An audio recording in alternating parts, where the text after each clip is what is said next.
Olá pessoas, eu sou o Léo. E eu sou o Miguel. E esse é o canal Piuí. Demorou, mas voltou. Hoje vamos abordar a primeira parte da quarta temporada de Stranger Things. Falar tudo o que a gente achou sobre essa temporada que já vou adiantar aqui. É maravilhosa e contar a história pra vocês. Isso é um bingo! Lembrando que tem vídeo aqui no Piuí falando sobre as outras temporadas. Se você ainda não assistiu, vai lá. Caso já tenha assistido, então apague as luzes do seu quarto, coloque a sua música favorita pra tocar no fundinho desse vídeo e bora falar sobre a primeira parte da quarta temporada de Stranger Things aqui no canal Piuí. A minha música favorita é o barulho do clique. Quando a pessoa vai lá no like, clica, sabe? Sabe aquele sonzinho? Clique. Ai, gostoso.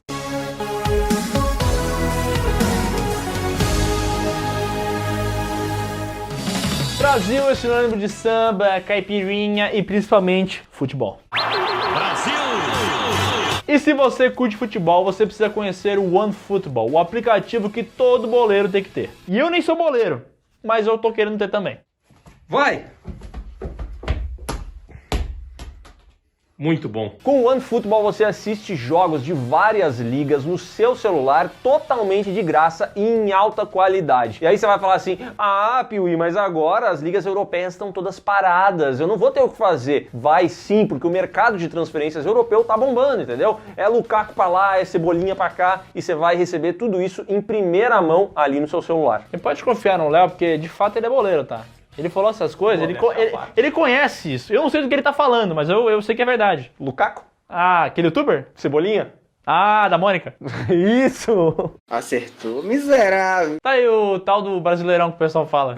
Tem esse também. Tá todo mundo falando desse, O né? pessoal fala muito desse aí. Tem Brasileirão no OneFootball, cara. Ali você consegue acompanhar todos os jogos em tempo real. Você ainda recebe notícias e pode assistir os melhores momentos em alta qualidade, entendeu? Pode assistir aquele gol que você perdeu, tem no OneFootball em alta qualidade. E o melhor é que você pode cadastrar o seu time do coração e receber todas as notificações ali no seu celular, sacou? É, tipo, tá no aniversário de criança ali, né? Tá, não pode ir lá o jogo, né? Aí vem a notificação assim, Inter tomou mais um pau. Aparece isso? Aparece. Inter tomou mais um. Inter tomou mais um. Perdeu o jogo. E daí eu tô ali com o celular na mão. De novo. E o Grêmio segue na Série B, né? Isso eu sei. Eu não sei nada de futebol, mas isso eu sei. A gente tem esperança, a gente vai fazer o nosso melhor. E o Vasco tá onde? Eu não sei. O Vasco tá na Série B, mas vai subir, viu? Cruzeiro e Vasco já estão garantidos. Maceta! Futebol, Casemiro, entendeu? Entendi. Até pera. Pelo amor de Deus, cara. E o OneFootball é totalmente gratuito. Aí você pensa, com todos esses benefícios e gratuito, deve ser um aplicativo legal, né? Não é um aplicativo ilegal. O OneFootball é o maior app de futebol do mundo. Tem parceria com várias ligas, com vários clubes. E nele você ainda vai receber várias notícias em primeira mão que chegam primeiro no OneFootball. Então, não perde tempo. Baixa o app agora mesmo aqui no link da descrição que você não vai se arrepender. É só baixar e correr pro abraço, entendeu? Referência a comemorar um gol, assim? Isso, referência a comemorar gol. Parabéns. Ou quem é aquele cara que faz assim? Sim! É o Messi. Ah, isso é bom. Joga muito isso aí. Jogava com o Pelé, isso aí, não é? Jogava isso. Com o Ronaldinho Gaúcho também. Ah, da época dele, né? Do Rivaldo também. Todos O eles. Zagallo, não é? O Hexa, quando eles ganharam o Hexa, lembra? Já? Já, pô. Foi Ganharam de 7-1 da Alemanha. Lembra? Final. Isso eu sei que não é verdade, tá? Depois de 3 temporadas de muito sucesso, Stranger Things virou uma espécie de bandeira da Netflix. Uma série que era reconhecida pela sua popularidade e também pela sua qualidade. Porque diferente de outras séries como La Casa de Papel, 13 Reasons Why e tantas outras, essa daqui conseguiu aliar o gosto do público e o gosto da crítica. Então a Netflix sabia da importância de manter essa régua lá em cima. E foi por isso que junto com os irmãos Duffer, eles decidiram que esta seria a maior temporada de toda a série. Não à toa, cada episódio custou em média 30 milhões de dólares. Porra! Tudo isso? Para fins de comparação, ali na última temporada de Game of Thrones, cada episódio custou em média 15 milhões de dólares.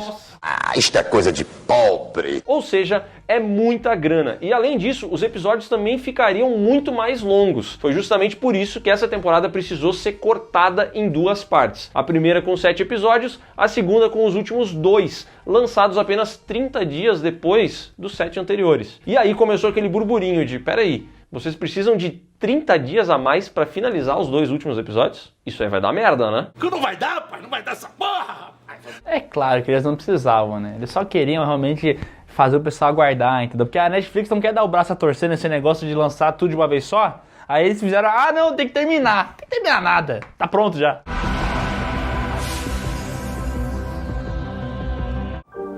Lançada em 27 de maio de 2022, a quarta temporada de Stranger Things começa ali com um flashback de 1979, mostrando o Dr. Brenner fazendo experimentos com crianças. Crianças além da Eleven, crianças que têm poderes especiais, como X-Men. Noturno. Porém, no meio desse laboratório acontece uma tragédia, vários flashes, daqui a pouco várias crianças mortas. O Dr. Brenner olha aquela situação assustado e ele percebe que está ali a Eleven, com os olhos, o nariz sangrando. Ele olha e pergunta o que aconteceu, o que você fez? E ela responde, taquei o zaralho. What have you done? Eu quero espalhar maldade. Eu gosto como esse início aqui é bem terrorzão mesmo, né? Tem essa estética mais dark e tal, meio violenta. Eu gosto desse início. E ele também tem um apelo gráfico muito maior, né? Porque as crianças realmente aparecem jogadas, tem muito sangue e tal. E já dá a entender que o tom da série vai dar uma amadurecida. Depois dessa abertura impactante, a série avança para 1986 e a gente vê a Eleven já morando com os Byers na Califórnia. E aí ela tá escrevendo uma cartinha pro Mike contando que tá tudo bem lá. O Will tá muito feliz, aparentemente tá apaixonado por alguém. O Jonathan tem um amigo maconheiro e ela tá muito feliz na escola, ela tem várias amigas. Será? Só que isso é mentira, porque na escola a Eleven sofre muito bullying, especialmente da Angela, uma garota muito popular, que inclusive num dia, né, numa apresentação de trabalho, a Eleven leva lá um diorama que ela fez com o Hopper para falar sobre o seu herói, e aí a Angela e seus colegas começam a zoar ela de maneira muito pesada. Que maneira que é essa zoada? Aquela maneira clássica de filme americano, entendeu? Que é o bullying mais absurdo do mundo. A gente olha aqui, eu não acredito nesse bullying, mas dizem que de fato é assim que acontece nos Estados Unidos. Só que esse bullying só vai escalando, porque num dia numa pista de patinação, essa menina resolve zoar ela forte, mas forte mesmo. Quase mata a garota ali de tanto zoar, e aí a Eleven fala assim, eu vou usar o poder e vou te matar! Só que ela tá sem poder, então ela não consegue matar a garota, e aí ela resolve como os antigos faziam, batendo na cabeça.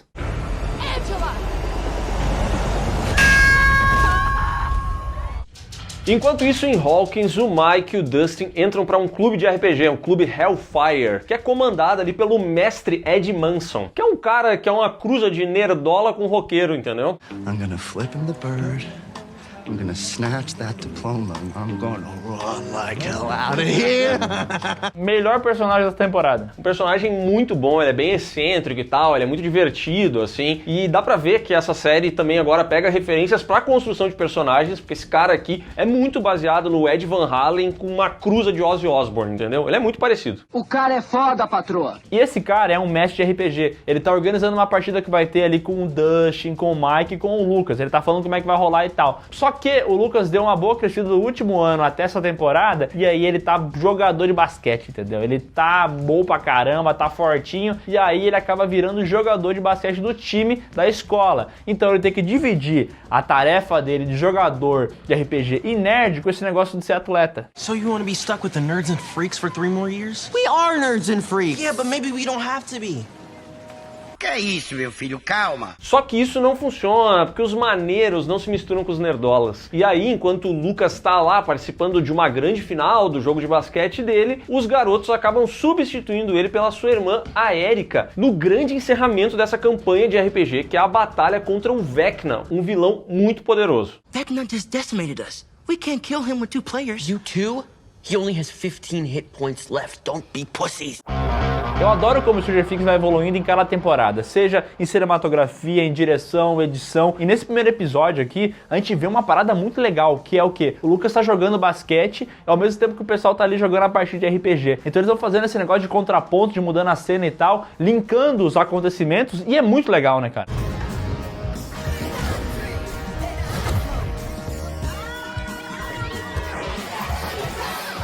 É, eles vão fazendo essa conexão ali com os match cuts, né? Quando tu corta uma cena e passa pra outra e as duas se conversam. Uma parada que a gente já viu lá em Uma Odisseia no Espaço. Tem um outro muito famoso de Eu Mesmo, Irene, que transforma um cocô num sorvete, que também é muito bom. Delícia. Mas aqui é impressionante, cara. Stranger Things, realmente, a cinematografia da série não para de melhorar. E como tá bonita essa temporada, né? A escolha de cores, uma sombra, o contraste, a lente que é usada. Cara, é muito bonita essa série, sabe? Só de tu pegar e ver uma imagem parada já é bonita, né? O design de produção dela é impressionante. Essa série que realmente sempre conseguiu fazer a gente se sentir naquele anos 80 e tal. Mas aqui todos os cenários têm um trabalho impecável, cara. É muito bem feito. Faz valer os 30 milhões que eles gastaram em cada episódio. Bateu uma salva de palma aqui pro profissional. O time de basquete vence a partida, a galera do RPG derrota o Vecna, e logo depois disso o Ed vai se encontrar com a Chrissy, que é uma garota que é líder de torcida, namora o bonitão atleta e tal, só que essa garota tem problemas psicológicos. Aconteceu alguma treta na vida dela que ela é toda ferradinha. E aí o que ela faz? Ela vai afogar as mágoas na droga. Só que a já não dá mais, muito fraca pra ela, entendeu? Então ela quer uma droga mais pesada. E aqui tem uma grande cena entre o Ed e essa garota, que é uma cena maravilhosa de diálogo ali numa floresta. E cara, tu vê como o Ed é um personagem bacana, porque só numa conversa tu já fica cativado por ele. Ele é muito carismático, né? Capitão Carisma. E o ator realmente conseguiu interpretar ele de uma maneira que, assim, quando ele tá em cena é difícil não prestar atenção. Mas fato é que essa conversa termina com eles indo no trailer do Ed pra ela comprar uns bagulho diferente. Só que quando ela chega lá, a treta fica muito séria, porque a Chrissy já estava tendo algumas visões envolvendo a mãe dela, o passado, ouvindo uma voz assustadora, vendo um relógio de pêndulo muito sinistro. E quando ela chega no trailer do Ed, essa garota vai de vez pro mundo invertido, e enquanto a mente dela tá lá, o corpo dela fica em transe no mundo real. Então o Ed fica olhando pra ela, os olhos dela ficam brancos, e de repente a Chrissy começa a flutuar.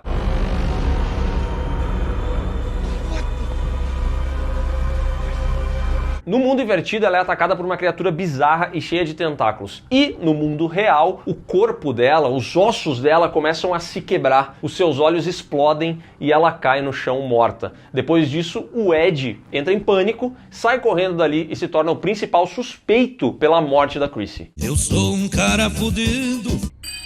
O monstro dessa temporada é o Freddy Krueger. Sabe, a referência é muito óbvia e todo o tom dessa quarta temporada é muito baseado em Hora do Pesadelo, porque o pessoal tenta enfrentar esse monstro que ataca na mente, que eles não conseguem ver onde é que ele tá, aí eles têm que se manter de alguma maneira, não acordados, mas se protegendo. Aí a série vai introduzindo alguns conceitos de como se proteger do monstro, mas assim, por mais que seja uma referência muito óbvia, e alguns podem até acusar de cópia, é muito bem feito. É muito bem feito, e não só bem feito no texto, como também na produção, porque esse monstrão aqui que aparece, ele é uma mistura de efeito prático com CGI, que é maravilhoso. O bicho é bom mesmo, pô. O bicho é diferenciado. É muito bem feito mesmo. A gente já falou várias vezes aqui mal do CGI, mas aqui eles fazem aquilo que a gente ama, que é mesclar em uma boa parte a maquiagem no rosto, mas os tentáculos ao CGI. Só que é tão bem feito que não atrapalha, né? É, cara, e é impressionante como já no primeiro episódio, essa série ela dá um abraço em quem gosta de horror, entendeu? Porque a referência é muito clara. O Vecna, a pele dele é parecida com a pele do Freddy Krueger, ele tem uma garra, tal qual o Freddy Krueger tinha. Quando as cenas vão pro mundo invertido, a trilha muda, e é uma trilha muito parecida com a de A Hora do Pesadelo. Aliás, esse tomzinho do relógio, esse tom, quando ele muda, isso aqui te deixa num clima de uma maneira absurda, velho. Muito, e a série consegue trabalhar muito bem esse surrealismo do mundo invertido, entendeu? Só que, cara, é muito bem feito. Não importa se é parecido, se não é. O que importa é que isso daqui consegue pegar a gente. A gente sente o horror e no primeiro episódio já fica nítido que Stranger Things está com um tom diferente. Essa série não é mais aquela série das criancinhas. Agora é uma parada de horror, o perigo é mais sério e o Vecna já de cara dá a entender que vai ser um vilão muito memorável. Olha o bicho vindo, moleque. Sabe por que a gente fala que não importa se é parecido ou não? Porque de fato você pode falar que é muito copiado, mas a gente já viu várias vezes uma franquia como Hora do Pesadelo tentar fazer um remake, podendo ter a liberdade de copiar o quanto quisesse e não conseguir fazer algo bom, porque eles não conseguem de fato fazer algo bom. Aqui é feito algo bom, entendeu? E é por isso que é tão louvável, porque quem tá trabalhando sabe o que tá fazendo. Parabéns! Enquanto isso, na Califórnia, a Joyce recebe um pacotinho vindo da Rússia e ela pensa, ué, Rússia? A gente já enfrentou os russos no passado, o que é isso? Então ela liga pro Murray e pede ajuda do cara. E eles se juntam e entendem que esse pacotinho foi enviado por alguém que avisa que Hopper está vivo. Meu Deus, eu nunca imaginei que isso aconteceria. Meu Deus, que inesperado. tô passada, chocada. Bom, aqui é revelado que depois da explosão na temporada anterior, ele sobreviveu, foi capturado pelos russos e está aprisionado e sendo torturado. E aqui o que eles receberam foi uma proposta para libertar o Hopper. Em troca, eles só devem levar $40 mil até o Alasca e então eles vão ter o xerife de volta. E por mais que estejam desconfiados, eles aceitam embarcar nessa aventura e partem para o Alasca. Aí você fala assim, por que o Alasca, se o Alasca é tão longe da Rússia? Mas é porque o mapa não é visto dessa maneira. Como a Terra é redonda, o Alasca é do ladinho da Rússia. Piuí também é geografia. Presente, professor. Lembra que a gente falou que a Eleven estava sofrendo bullying? Bom, mas felizmente ela tinha a companhia do Mike, que viajou até a Califórnia para curtir as férias junto com ela, entendeu? E ele presencia todos esses bullying, só que ele fica meio inoperante, ele não sabe o que fazer, entendeu? Como é que ele vai parar isso aí? Não sei. E o pior de tudo é que, como o Miguel falou, eles estão na Califórnia, não é no Brasil. Então depois que a Eleven deu aquela patinada na cara da Angela, ela vai para a prisão. Esteja preso, cidadão. Para um reformatório, no caso. A Fundação Casa, a antiga FEBEM. Percebeu que quando eles falam Fundação Casa, tem que falar antiga FEBEM do lado? Obrigatório. É que nem Grammy, o Oscar da música. É que nem latrocínio, roubo seguido de morte. Tá bom, blá blá blá blá blá blá blá blá blá blu blu. Outro personagem que é bastante abordado nessa quarta temporada é a Max, porque ela perdeu o irmão na terceira temporada, a mãe bebe demais, então ela é cheia dos traumas, tá ligado? Ela não sabe muito bem o que fazer ali, ela se sente meio excluída às vezes, ela tem uns amigos, mas nem tanto. Então ela é uma personagem meio problemática. People just change, okay? That's it. I've changed. Só que depois da morte da Chrissy, a cidade inteira começa a ficar curiosa pra saber o que aconteceu. E a Max também fica, né? E aí tem um detalhe, que ela é vizinha do Ed. E ela viu o Ed e a Chrissy entrando no trailer naquela noite em que a garota morreu. Então ela vai conversar com o Dustin, até porque ela não tá mais namorando o Lucas. Ela não anda numa fase boa, então eles terminaram o relacionamento. E aí o Dustin, ele confia muito no Ed. Ele sabe que o Ed não faria isso. E os dois decidem então que irão investigar o caso. O grande problema é que começa a rolar esse boato de que o Ed talvez teria matado a Chrissy. E aí o Jason, que é o atleta, o namorado dela e tal, começa a pensar, pô, esse cara tá num clube de RPG. RPG, à época, era muito associado com rituais satânicos, coisas do demônio e tal. Então ele deduz que o cara matou ela pra fazer algum tipo de ritual bizarro e reúne todo o seu time, incluindo o Lucas, pra ir à caça do Ed.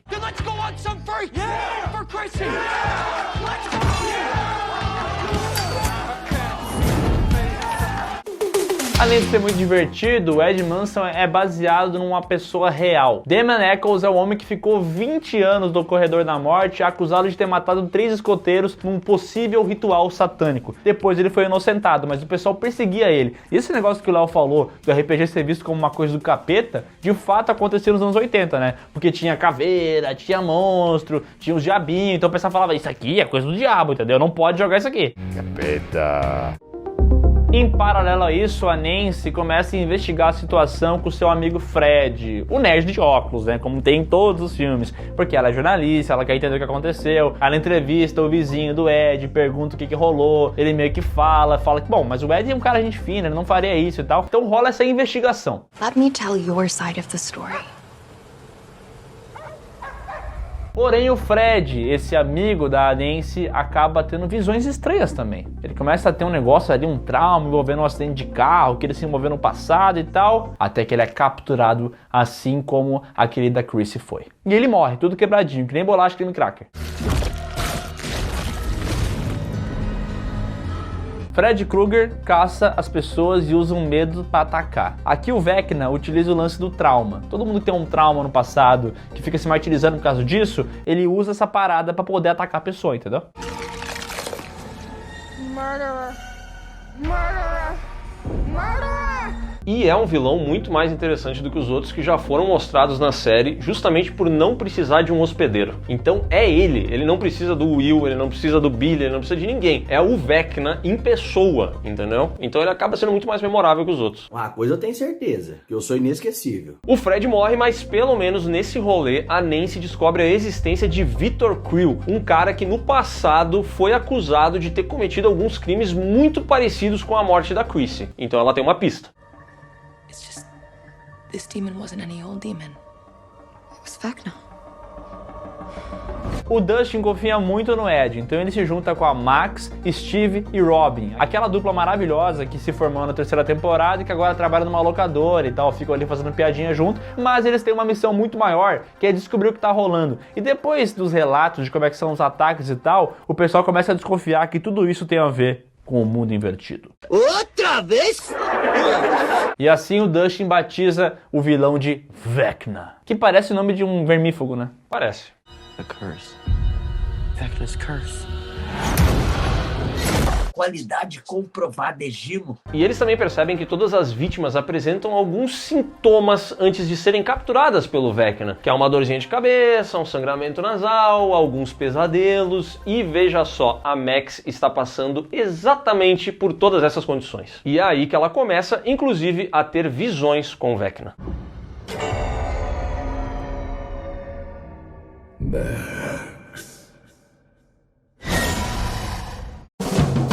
Só mais um comentário sobre efeito prático, CGI e tal. A gente já falou como é bem feito o Vecna, mas os detalhes da temporada também são bons, né? Esse momento que o pessoal se quebra todo, às vezes eles usam um boneco, às vezes eles usam um CGI. Meio que dá pra perceber um pouco o CGI, mas é bem feito, entendeu? Não é aquela parada que te puxa completamente fora da série. Ou, por exemplo, a Eleven. Ela parece careca aqui em alguns momentos, mas ela tá usando uma peruca. Como que fizeram isso? Uma peruca? Pra ter menos cabelo. Que loucura. E geralmente quando o pessoal faz isso no passado, fica aquele cabeção, né? Como é que... Então... bruxaria. Cabeça de caixa d'água. Bom, eventualmente a Nancy se junta com a Robin para investigar um pouco mais a situação. Lembra do Victor Creel? Parece que ele tá vivo ainda e ele tá no hospício. Então elas se juntam, vão até lá, mandam um miguezinho no diretor do hospício e conseguem uma audiência com esse querido Victor Creel. E quem que ele é? Robert Englund. Isso mesmo, o ator que fez o Fred Krueger. Sou seu namorado agora, Nancy. E é muito interessante porque elas começam a conversar com o Victor Creel e ele conta a história, né? Esse é um cara que foi acusado de ter matado toda a sua família, mas alega que foi um demônio que fez isso, entendeu? Que ele foi manipulado pra fazer essa parada. Horror em MTV? E isso lembra muito o Ronald DeFell, que é o cara que inspirou Horror em MTV, né? Um cidadão que dizia que todas as madrugadas, às 3 da manhã, ele ouvia vozes que o mandavam matar a sua família. E ele, de fato, matou 6 pessoas da própria família. Mas diferente do Ronald DeFell, o Victor Creel não assume a culpa. Ele diz, não fui eu vi aquelas pessoas flutuando, eu vi seus ossos se quebrando e seus olhos explodindo. E as garotas então ligam o tico e teco e percebem que Vecna estava lá. Achou que eu tava brincando? Legal que nesse flashback a estética é muito desses filmes de casa mal assombrada, né? Eles até colocam uma cor diferente, uma movimentação de câmera mais sugestiva e tal. Lembra um monte desses filmes, tipo, de fato, Horror em MTV. E tu vê como o pessoal lá que tá dirigindo o Stranger Things consegue emular esses estilos diferentes, né? É muito bonito. É muito silencioso. E é interessante como isso também aparece ali no design de produção, né? Porque a casa, por exemplo, é muito parecida com o Horror MTV, Mansão Bates, enfim, dá pra gente pegar referência em tudo quanto é coisa. Stranger Things é aquela série que os nerds ficam olhando e falam, isso aqui, isso aqui. Olha aquilo ali, olha aquilo ali. Here I come. Oh, here I come. Oh. This is nice. Yeah.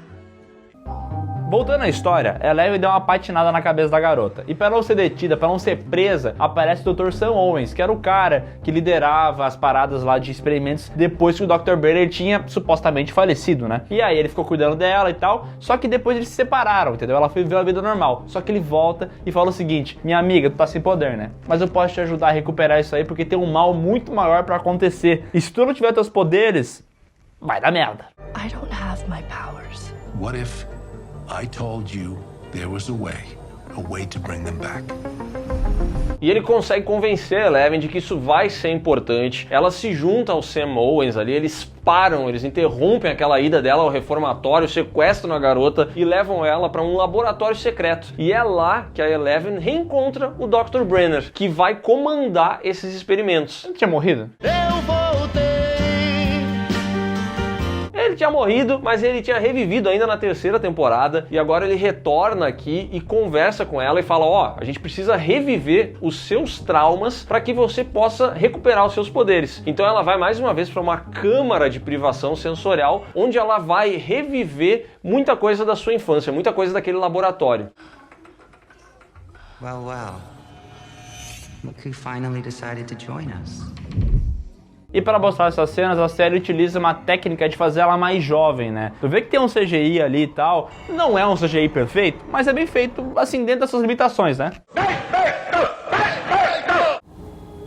Bom, a Eleven foi lá com o Dr. Brenner explorar seus poderes, enquanto o Jonathan, que tá mais feio do que nunca, tá junto com o Mike, seu amigo maconheiro, e o Will. E esse núcleo, pra ser sincero, nessa temporada aqui foi completamente escanteado, porque eles ficam lá de ladinho, estão sendo cuidados lá por alguns agentes do governo que são brothers do Sam Owens. Eles estão protegendo a galera porque eles sabem que outros agentes do governo querem pegar a nossa querida Eleven. Então eles ficam lá de boa, sendo cuidados e tal, até que esses agentes aparecem. E aí começa um tiroteio dentro da casa. E olha só, essa temporada aqui já mostrou várias paradas de terror, várias paradas de horror, e aqui tem um lance de perseguição policial na casa. Um plano sequência Pick to Detective. E é bem da hora, né?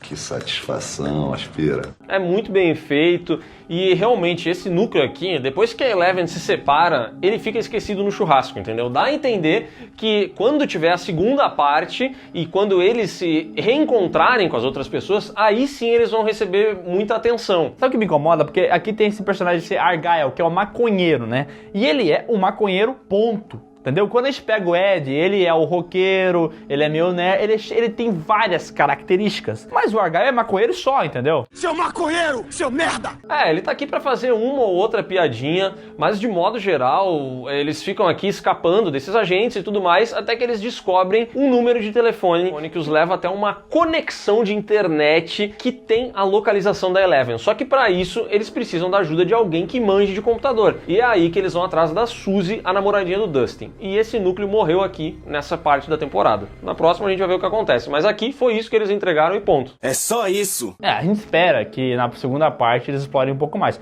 Porque assim, o Will escanteadão, o Mike escanteado, o maconheiro nem se fala, mas o Jonathan é como se ele não existisse. Se você não existisse, que falta faria? Porra nenhuma.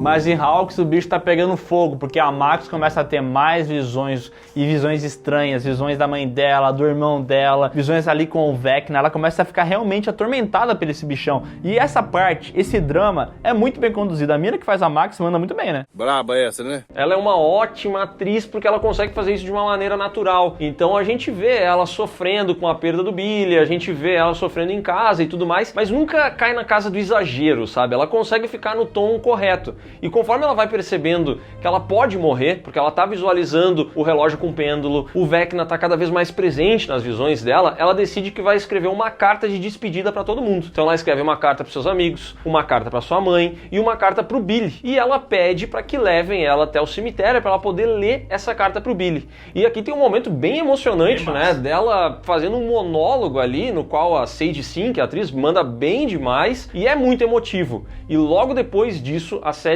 sai de toda essa emoção para um momento de completo horror. I am here, Max, to end your suffering once and for all. Que é o momento que, numa visão de Max, Billy vira o Vecna e começa a caçar essa garota. A Max começa a flutuar, o pessoal fica desesperado e aí começa a rolar aquela parada de troca de cena. Porque enquanto tá rolando isso, a Nancy e a Robin estão saindo do hospício com uma informação valiosa. Naquela conversa que elas tiveram com o Victor Creel, ele falou que ele não foi atacado e não morreu pelo bichão, mas estava tocando uma música no fundo. E elas também percebem que os loucos lá do hospício escutam músicas. E elas pensam, será que a música é capaz de fazer com que o bicho se afaste? E elas percebem que tem que contar isso pro pessoal, entendeu? Só que como é que vai fazer isso, sendo que elas estão tão longe? Daí tem um lance de pegar o radinho, se comunicar, tentar pegar sinal e tal, e elas finalmente conseguem falar. Tem que botar uma música pra ela escutar, entendeu? Uma música que ela gosta, alguma parada que faça ela voltar pro mundo real. E eles saem correndo, conseguem colocar um fonezinho na cabeça dela ali, ela começa a ouvir a música, e aí tem essa batalha de fuga, entendeu? Ela tem que escapar do Vecna enquanto ela escuta a música na vida real.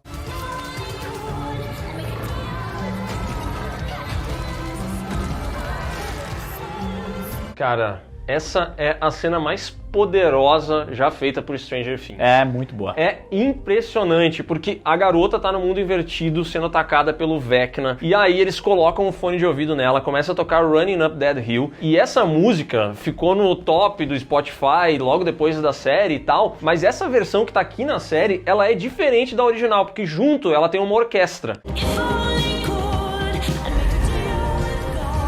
E essa orquestra vai fazendo a música crescer. E o volume vai subindo. E aí começa a rolar um flashback das temporadas anteriores. A Max lembrando dos momentos em que ela passou com os amigos dela. Então tem a música crescendo, o flashback rolando, a atriz atuando muito bem, porque ela não exagera, ela sabe o tom dela e de repente abre-se um portal pro mundo real, no mundo invertido, e ela começa a correr. E cara, essa cena é impecável, velho. A direção dela é magnífica. Ela sabe o momento de usar a câmera lenta, o mundo invertido começa a desmoronar, e a Max corre, e a trilha sobe, e não tem como não ficar na ponta da cadeira. Não tem como. É muito bom mesmo.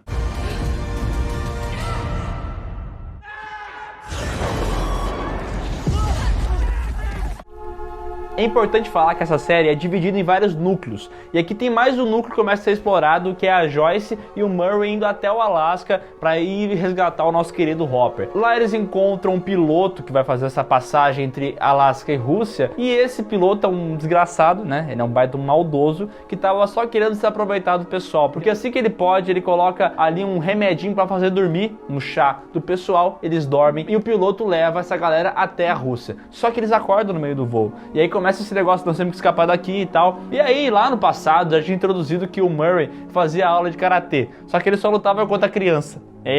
Será que ele consegue lutar contra um adulto? E ele consegue, ele é muito habilidoso.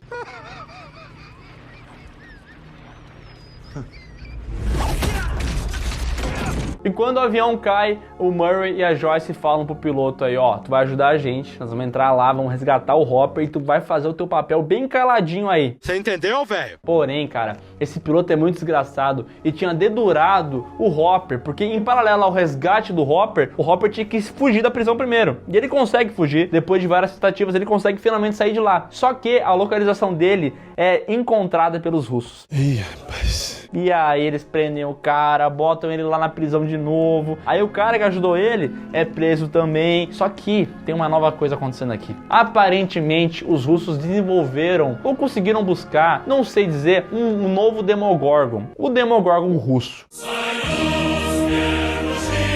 E aí o pessoal tem uma brincadeira muito divertida lá naquela prisão. Que é pegar um monte de prisioneiro e largar lá pro Demogorgon pra brigar.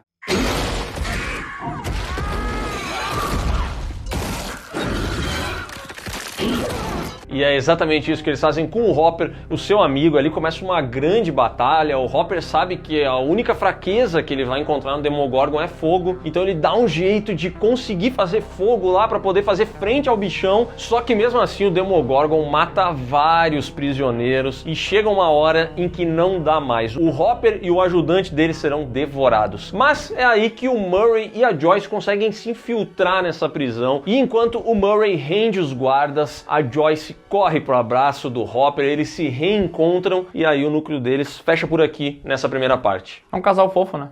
Esse eu shippo muito! Vocês devem estar pensando aí, vocês gostaram tanto do Ed, mas nem estão falando mais dele e tal, o que aconteceu com esse personagem? Bom, depois que todo mundo começa a desconfiar que foi ele que matou a garota lá, a Chrissy, ele se esconde. Aí começa um grupo de busca ao Ed, liderado pelo Jason, o esportista. E esse moleque aí, esse Jason, é piroca das ideias, né? Porque ele quer matar o Ed. Eu tenho probleminha. Só que, eventualmente, quando o Jason descobre a localização do Ed e vai matar ele, o Ed começa a fugir num barquinho e o cara vai indo atrás, o Jason vindo atrás. E um dos amigos do Jason é capturado pelo Vecna. Ele flutua e morre.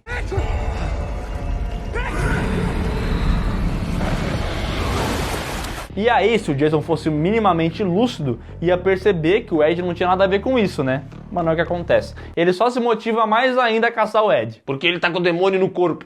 Eddie is a vessel. Just a vessel. A vessel? For Satan. Que viagem é essa, velho?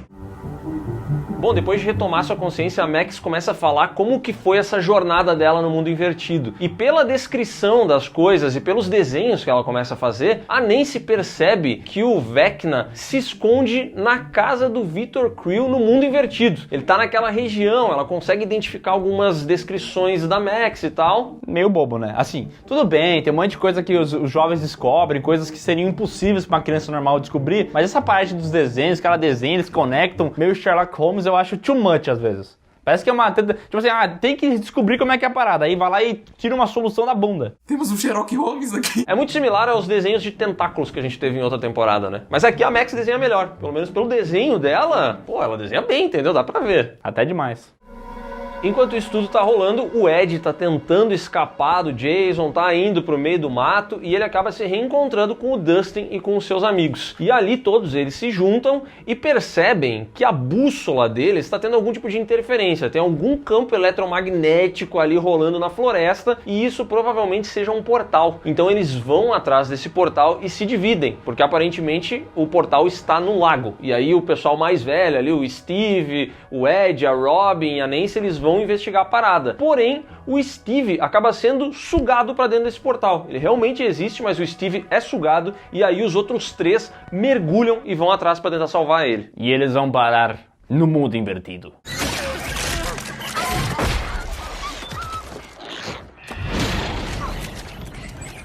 Hey there. Já a criançada acaba sendo capturada pela polícia, porque estava ali na região, e o Dustin, no meio desse rolê, começa a perceber que o Vecna tá entrando na mente dessas pessoas para abrir novos portais, que é mais ou menos o que aconteceu lá com a Eleven. Ele inclusive chega à conclusão de que o Vecna deve ser um subordinado do Devorador de Mentes, porque ele é um cara que tá abrindo vários portais para provavelmente poder fazer esse transporte do Devorador de Mentes. O Devorador de Mentes quer chegar na Terra e tacar os araios, né? Esse é o plano. Colocar espalhar maldade. E realmente o que acontece, porque onde uma vítima do Vecna morreu, aparece um portalzinho. Então eles vão até o trailer do Ed e lá tem um portal no teto. E daí eles conseguem se comunicar com o pessoal lá do mundo invertido, e eles conseguem fazer essa passagem. E a gravidade funciona de uma maneira bizarra ali.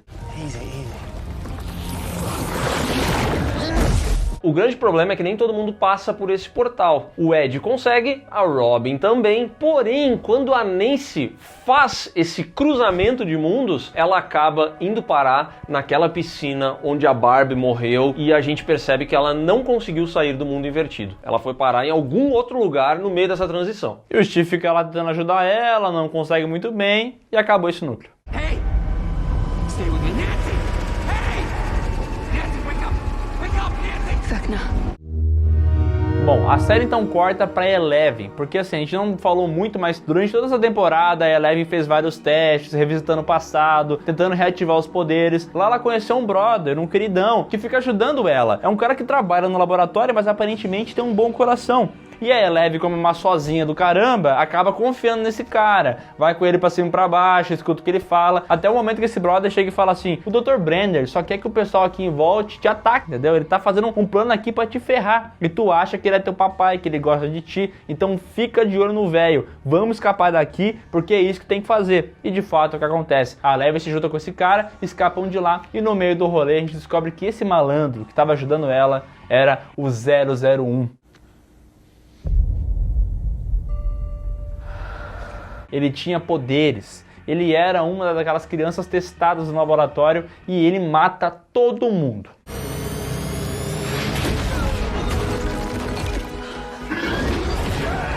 E tem todo o lance dele ser brother da Eleven, porque ele tinha um chip que inibia os poderes dele. Então o que ele precisa é que a garota tire esse chip dele. E conforme ele vai construindo a confiança, ela realmente remove o chip no pescoço. Aí ele consegue matar geral.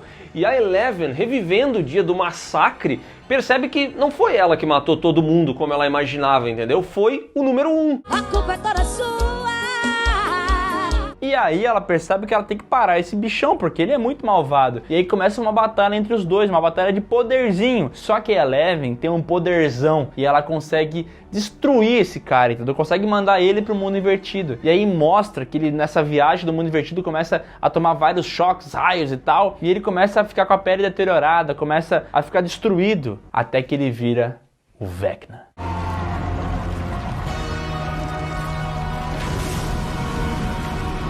E aqui a gente também descobre que ele era o filho do Victor Creel, porque naquela situação em que o Victor Creel foi atacado pelo Vecna e tal, na verdade era o filho dele que já tinha esses poderes, eles comentam que ele era um garoto sensitivo e tal, e esse moleque desprezava a humanidade. Então chegou um belo dia ali que ele surtou, matou a mãe, matou a irmã, não conseguiu matar o pai, e depois de tudo isso, ele acordou já nas mãos do Dr. Brenner, que então foi treinando ele e tudo mais, e agora ele se revela não só o filho do Victor Creel, mas também o Vecna. É o capiroto, né? Esse aí já fez merda em um monte de lugar. Você precisa de terapia. Aliás, esse final aqui, ele é bem expositivo, né? Ele é pra esfregar na cara de que não entendeu, né? Porque mostra o passado, tem flashback, aí mostra o Vecna. Aí se você ficou, será que é ele mesmo? Aí vem assim, a tatuagem 001. Inclusive o tentáculozinho sai de cima assim, opa, 001. Esse momento não precisava. No momento que mostra a tatuagenzinha do Vecna, podia ter ficado de fora, né? Precisava ter feito isso.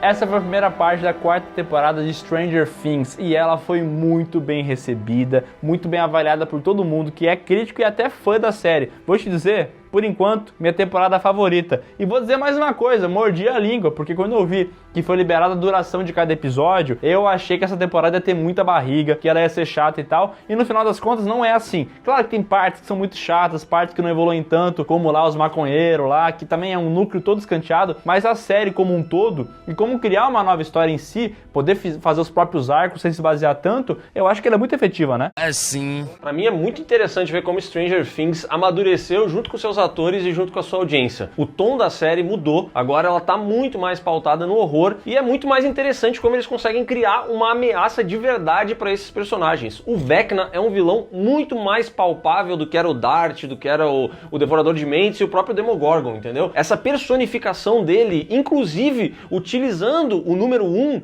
é muito legal. É um vilão excelente que agregou muito pra série. O moleque que faz o número 1, que por consequência faz o Vecna, é muito bom. Ele é muito bom ator, então esse monólogo dele falar o quanto ele odiava o mundo, cara, é um bagulho que pega, né? Ele realmente sabe como reproduzir esse texto, tá ligado? Eu acho muito bom, eu adorei essa temporada e tô empolgado pra final. Tô muito empolgado, espero que feche muito bem e boto fé que vai fechar. Boto fé que vai ser sensacional. Bom, mas você vai descobrir se vai prestar ou não quando tiver o vídeo aqui no canal PB, porque a gente vai fazer, né? Vamos fazer. Então é isso, pessoal. Se gostou desse vídeo, dá um like, manda, se inscreve no canal, marque o sininho e comenta aqui embaixo qual a sua temporada favorita de Stranger Things. E não se esquece de seguir a gente nas redes sociais e de ouvir o PeeWeeCast, porque vai ter um episódio especial sobre Stranger Things assim que essa temporada acabar. Então já clica aqui embaixo e vai lá ouvir.